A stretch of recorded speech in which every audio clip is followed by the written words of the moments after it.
ఒక్కొక్క పరిణామం ఒక్కొక్కసారి మారిపోతా ఉంటది. స్టాలిన్ హిందీ సినిమాలకి తమిళనాడులో నిషేధిస్తూ నిర్ణయం తీసుకోవడానికి ఒక చట్టం తయారు చేయమన్నాడు.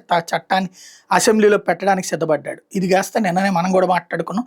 బాగా వైరల్ అయింది. దాంతో పెద్ద ఎత్తున అన్ని రాష్ట్రాల నుంచి లేదా దేశవ్యాప్తంగా తమిళనాడోళ్ళే కంగారు పడిపోయారు. తమిళ సినీ పరిశ్రమ కంగారు పడిపోయింది.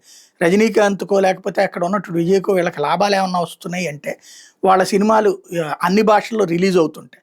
ఇప్పుడు ఇలాంటి దిక్కుమాలినటువంటి చట్టం తీసుకొస్తే వీళ్ళ సినిమాలు మిగతా రాష్ట్రాలు రానియ్యవు.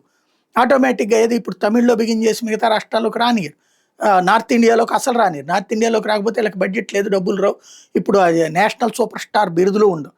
అది ఒత్తిడొచ్చినట్టుంది. దాంతో అబ్బెబ్బే మేము అసలు అట్ట అనలేదండి. ఎవరో మరి అది తప్పుడు ప్రచారం చేశారు అంటూ అసెంబ్లీ కార్యదర్శి చేత చెప్పించడం ద్వారా ఒక అడుగు వెనక్కి తగ్గి కంట్రోల్ చేసుకున్నాడు.